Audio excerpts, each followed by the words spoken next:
Good afternoon mga boss, mga sir, magandang araw po sa inyo. Meron tayong revlog na property ngayon. Ganito yung bunga ng RO, tingnan nyo. Yan o. Bunga ng RO. Marami to sa Zambales eh. Anyway, ito po yung property na i-revlog ko. 65 meters ang kanyang frontage mga boss, ang haba. Along this barangay road. 4.5 meters wide po yan. Okay, ito po yung property. Merong isang side dito na nakabakod na, tapos diretso doon. Yan.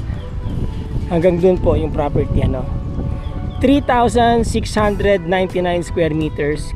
Clean title po yan mga boss. So bare land, may tanim na mangga, may ilang tanim puno ng mangga. And then itong kalsada na to, papunta yan ng National Highway Castillejos. Nasa boundary po tayo ng Castillejos at saka San Marcelino. Pag kumanan kayo, lalabas po kayo ng National Highway. San Marcelino na po yan, going to the San Marcelino District Hospital, about 5 minutes from here. And then itong road na to, pag dinire-diretso nyo po yan, lalabas kayo ng Welac Road. Meron pong university dyan, yung Western Agricultural College.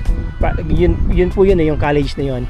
Anyway, maganda location ng property mga boss, kasi nandito na po rin yung area of urbanization eh. Ito, kagaya nito, pwede nyo i-convert ito into a small farm or resort mga boss. Dahil sa likod nyan, yung tinatawag nilang Army River, sikat po yan na pinupuntahan dito ng mga locals. Alright, flood resilient area po itong lugar na to, ano. Hindi masyadong binabaha ito kasi maganda ang elevation po nito. Okay, maganda ang drainage system doon. At pag dinire-diretso niyo yan, may mga subdivision na po dyan mga boss, mga sir. Meron din po malaking grocery stores dyan. So paglabas nyo dito, malapit na lang kayo sa Central Business District ng San Marcelino, about 12 minutes from here. And downtown Castillejos is about 15 minutes from here. Going to Subic all the way to Olongapo is 35-40 minutes.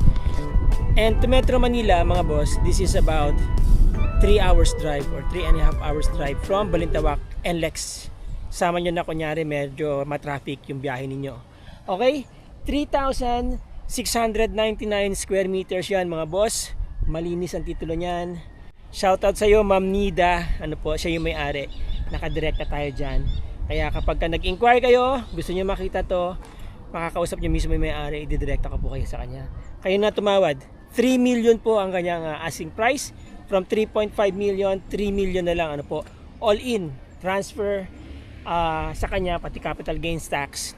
Okay, so lumalabas less than 1,000 pesos per square meter yan. Kasi nga 3,699 square meters po itong property. Okay, so yung mga nagnanais po dyan na gusto magkaroon ng property dito sa Zambales, mini farm, or gusto nyong gawing isang resort, ano po, inland resort, this is your opportunity, ano po, na makakuha ng magandang presyo. 3,699 square meters. Good title po yan mga boss, mga sir. Okay, tawag na kayo. Nandyan ang aking contact details sa baba. Nandyan po sa screen, ano po, schedule na kayo ng tripping ninyo. Sasamahan namin kayo dito sa lugar na to. Very accessible siya mga boss, mga sir. Again, maraming salamat sa inyo. Maraming salamat sa inyong panonood. Let's be grateful every day mga boss, mga sir. Till the next video.